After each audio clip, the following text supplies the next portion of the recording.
తెలంగాణ రాజకీయాల విషయానికి వస్తే తెలంగాణలో 42% అంటే స్థానిక సంస్థల ఎన్నికల్లో బీసీలకు 42% రిజర్వేషన్ల అంశం రాజకీయంగా వివాదంగా మారిన పరిస్థితి.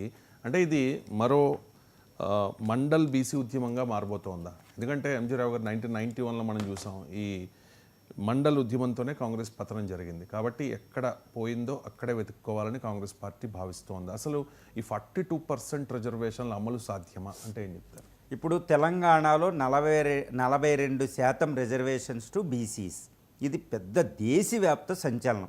ఎందుకంటే రేవంత్ రెడ్డి గారు ఢిల్లీ వెళ్తే అక్కడ మల్లికార్జున్ ఖర్గే గారు, రాహుల్ గాంధీ, ప్రియాంక గాంధీలు కూర్చుని దేశాన్ని అడ్రస్ చేశారు. 42%. బీజేపీకి చిత్తశుద్ధి లేదు, బీసీలకి రిజర్వేషన్లు ఇవ్వడం అనేది కాంగ్రెస్ మాట్లాడుతుంది. ఈ తెలంగాణ బీసీ సెన్సెస్ అనేది, ఈ క్యాస్ట్ సెన్సెస్ అనేది దేశానికి ఒక రోల్ మోడల్ అని రాహుల్ గాంధీ గారు చెప్పడం. అసలు ఏం జరుగుతుంది అంటే వెంటనే మనం మండల కమిషన్కి వెళ్ళాలి. రాహుల్ గాంధీ గారి యొక్క ప్రధాన ఉద్దేశం ఏంటి? 2029లో ప్రధాని అవ్వడం. ఎందుకంటే మొన్న లోక్సభ ఎన్నికల్లో కాస్త 99 సీట్లు పెరిగినాయి, ఇప్పుడు పెరగాలి. బీజేపీ కోయిలేషన్ గవర్నమెంట్ 240కి తగ్గిపోయినాయి 303 నుంచి. సో ఇదే సమయం అని అనుకుంటున్నారు. అందుకనే కాంగ్రెస్ ఎందుకు పతనమైంది? ఒకప్పుడు దేశాన్ని అంతా పరిపాలించింది ఎన్నో 60 సంవత్సరాల పాటు. ఈరోజు కాంగ్రెస్ ఎట్టి పరిస్థితుల్లో అధికారంలో రాలేదు అనేది ఒకటి ఎందుకు వచ్చిందంటే మండల్ కమిషన్, మండల్, మందిర్, మార్కెట్ 3 ఎంబలు ఉంటాయండి. ఇందులో మండల్ కమిషన్ ఎవరంటే రాజీవ్ గాంధీ గవర్నమెంట్లో రాజీవ్ గాంధీ దగ్గర ఫైనాన్స్ మినిస్టర్గా పనిచేసిన వీపీ సింగ్ పెద్ద దెబ్బ కొట్టాడనమాట కాంగ్రెస్కి. ఏ విధంగా?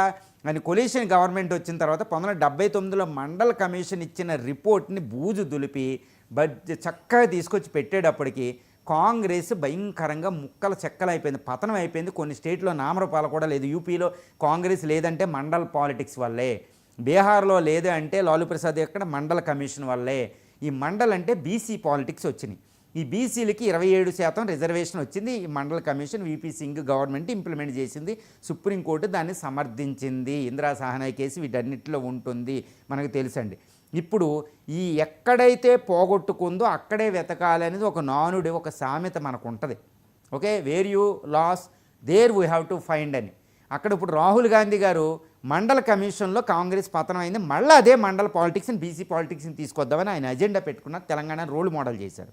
అది గ్రహించి బీజేపీ ఏం చేసింది? క్యాస్ట్ సెన్సెస్ ఇప్పుడు జరగబోయే జనాభా లెక్కల్లో పెట్టింది, కానీ ఇంకా పూర్తి అవ్వలేదు.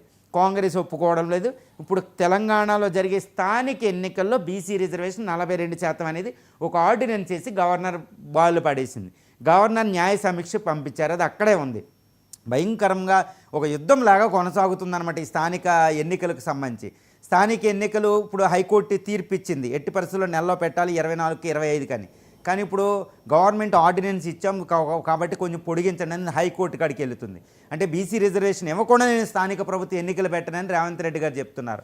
మరి రాజ్యాంగం ఏం చెప్తుంది అంటే మోడీ గారు ఇవ్వలేరు, రేవంత్ రెడ్డి గారు ఇవ్వలేరు, రాహుల్ గాంధీ గారు ఇవ్వలేరు 42% బీసీ రిజర్వేషన్. ఎందుకంటే అక్కడ 4 సుప్రీంకోర్టు కేసులు ఉన్నాయి. కేశవానంది భారతి కేసు 1973. ఇక్కడ basic structure of the Indian constitution అనేది ఒకటి ప్రొఫౌండ్ చేసింది సుప్రీంకోర్టు. దాన్ని ఏమంటారంటే రాజ్యాంగ మౌలిక స్వరూపం కాకుండా పార్లమెంట్ ఏది అయినా మాడిఫై చేసుకోవచ్చు రాజ్యాంగంలోని. ఇది ఒకటి అడ్డం. రెండోది ఏంటంటే దాన్ని ఆధారం చేసుకుని 1982లో వామన్ రావు అనేది ఒక తీర్పు ఇచ్చింది. దాని ప్రకారం ఏంటంటే 1973 ముందు చట్టాలు కాకుండా 1973 తర్వాత ఏది చేసిన 9th షెడ్యూల్లో పెడితే 9వ షెడ్యూల్ ఈ రిజర్వేషన్ని, ఈ 42% బీసీ రిజర్వేషన్ 9వ షెడ్యూల్లో పెట్టండి అని రేవంత్ రెడ్డి గారు అడుగుతున్నారు, రాహుల్ గాంధీ గారు అడుగుతున్నారు కేంద్ర ప్రభుత్వాన్ని, బీజేపీ గవర్నమెంట్ని. అది పెడితే సుప్రీంకోర్టు దాన్ని న్యాయ సమీక్షకి 9వ షెడ్యూల్లో పెట్టినంత మాత్రాన అది న్యాయ సమీక్షకు దూరంగా ఉండదు. అది వామన్ రావు కమిషను ఇది చెప్పిందనమాట. అంటే ఏప్రిల్ 24, 1973 తర్వాత ఏది పెట్టినా 9వ షెడ్యూల్ అది న్యాయ సమీక్షకు వస్తుంది. న్యాయ సమీక్షకు వస్తే 42% రిజర్వేషన్ సుప్రీంకోర్టు ముందు నిలబడద్దా? అది క్వశ్చన్. ఎందుకు నిలబడదు అంటే 42%లో 10% ముస్లిం రిజర్వేషన్ ఉంది. అంటే మత ప్రాతిపదికన రిజర్వేషన్ అనేది రాజ్యాంగంలో లేదు. బేసిక్ స్ట్రక్చర్కి అది ఎగినెస్ట్ సెక్యులర్ రాజ్యాంగానికి, కాబట్టి అది సుప్రీంకోర్టులో నిలబడదు.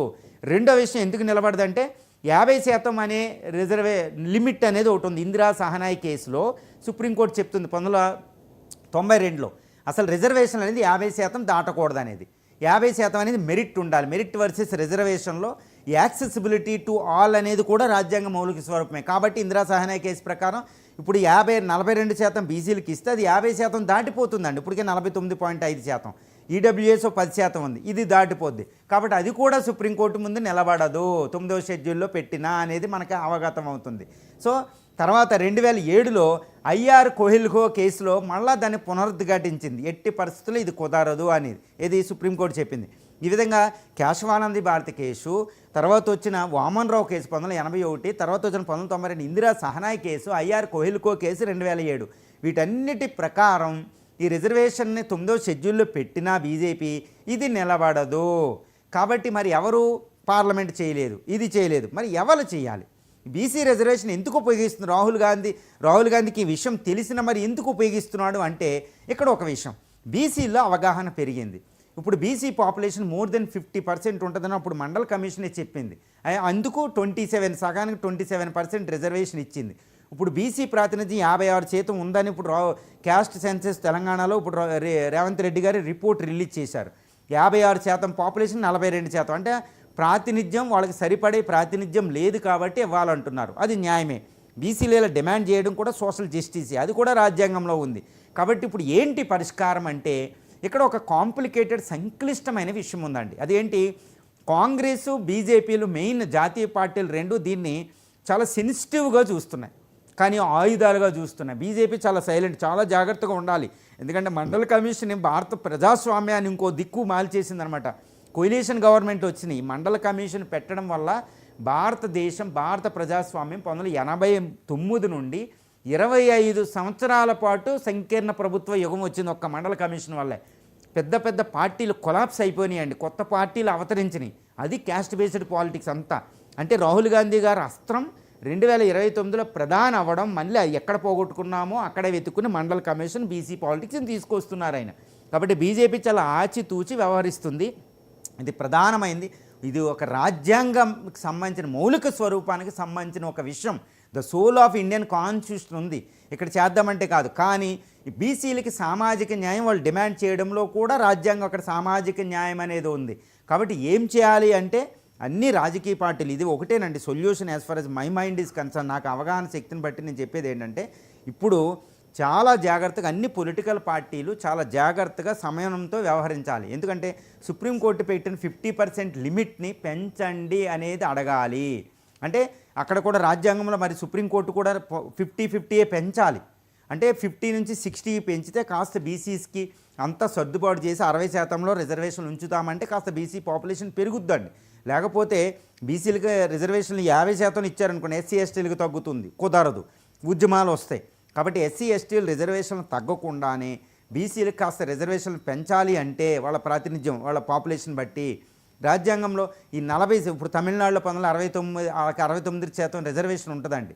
సుప్రీంకోర్టు యాక్సెప్ట్ చేసింది అక్కడ పరిస్థితిని బట్టి తమిళనాడులో. అలాగే దేశంలో మారుతున్న పరిస్థితులు బట్టి అంబేద్కర్ కూడా చెప్తారు, ఇండియన్ కాన్స్టిట్యూషన్ ఈజ్ డైనమిక్ కాబట్టి మీకు మాడిఫై చేసుకోండి అని వదిలారు. కాబట్టి ప్రస్తుత పరిస్థితిని సుప్రీంకోర్టు చక్కగా చెప్పి ఈ 50% లిబర్టీ ఏది లిమిట్టు ఇందిరా సహనాయ్లో కేసుని పట్టింది 50-60 పెంచండి, ప్రస్తుత పరిస్థితి ఇలా ఉందని సుప్రీంకోర్టు నివేదిస్తే అక్కడ పరిశీలిస్తుంది. That is the only solution అంటే. Otherwise it will be complicated Indian democracy అనమాట. వచ్చే 2029 ఎలక్షన్ చాలా పెద్ద మళ్ళీ మండల కమిషన్ పాలిటిక్స్లో వెళ్ళిపోతాయి. కానీ ఏమైనప్పటికీ రాహుల్ గాంధీ ప్రధాన బ్రహ్మాస్త్రాన్ని ఇటు మోడీ మీదకు వదిలినట్టు తెలుస్తుంది. బీజేపీ కూడా చాలా జాగ్రత్తగా ఆచితూచి ప్రతిస్పందిస్తుంది. ఇది 2029 లోక్సభ ఎన్నికలకి ప్రధానమైన అజెండా అవ్వబోతుంది. ఇది రాహుల్ యొక్క అజెండా. కాబట్టి తెలంగాణ మోడల్ని దేశానికి అప్లై చేద్దామని రాహుల్ గాంధీ గారు అడుగుతున్నారు. కాబట్టి ఇది ఒక కాంప్లికేటెడ్ ఇష్యూ. వచ్చే సంవత్సరాల్లో